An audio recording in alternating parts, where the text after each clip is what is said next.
बेवफा तोहर वफा नरस आइल हो, छोड़ दिहलू तू त हमरा पास आइल हो। बेवफा तोहर वफा नरस आइल हो, छोड़ दिहलू तू त हमरा पास आइल हो।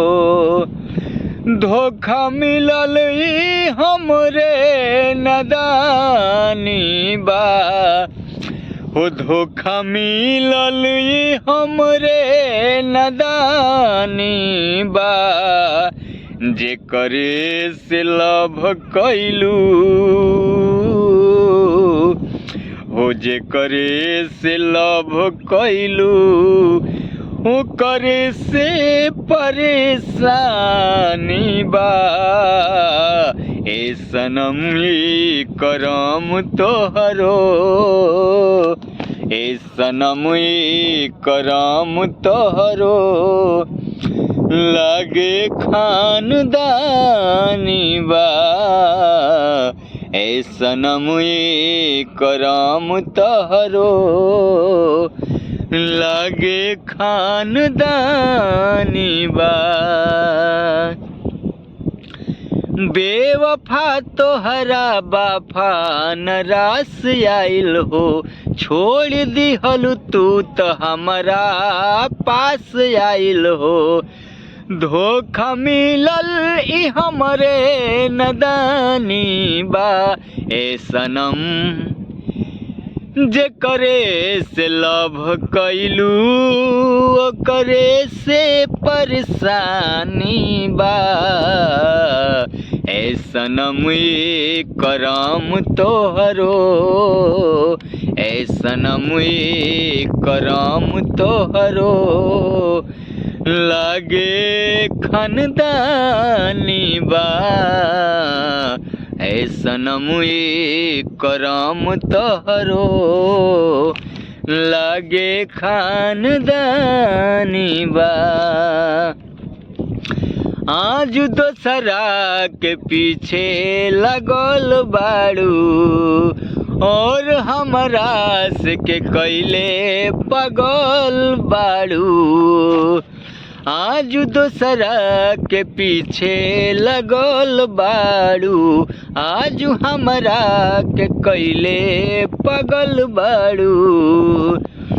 के हमरा से प्यार अब चिन्हेलू न यार, के हमरा से प्यार अब चिन्हेलू न यार। ये सोच मन में होखत है रानी बा, ये सोच मन में होत है रानी बा।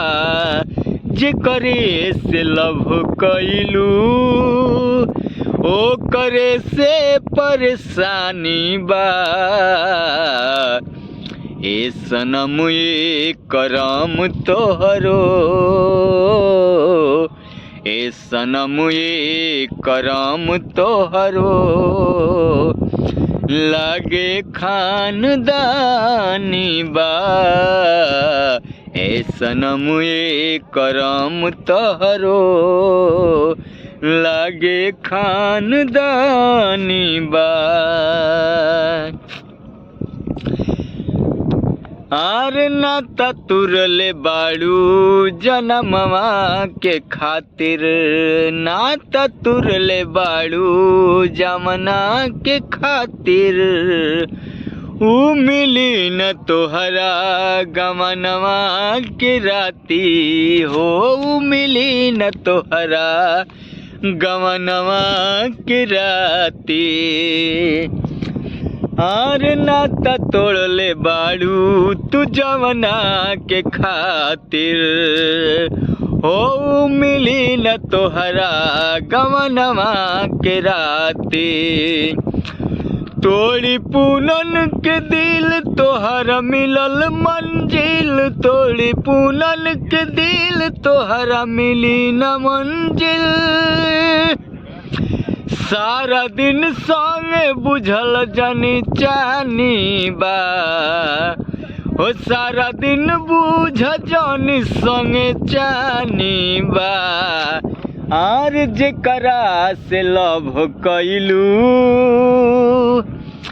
ओ करे से परेशानी बा ऐसन मुई करम तोहरो ऐसन मुई करम तोहरो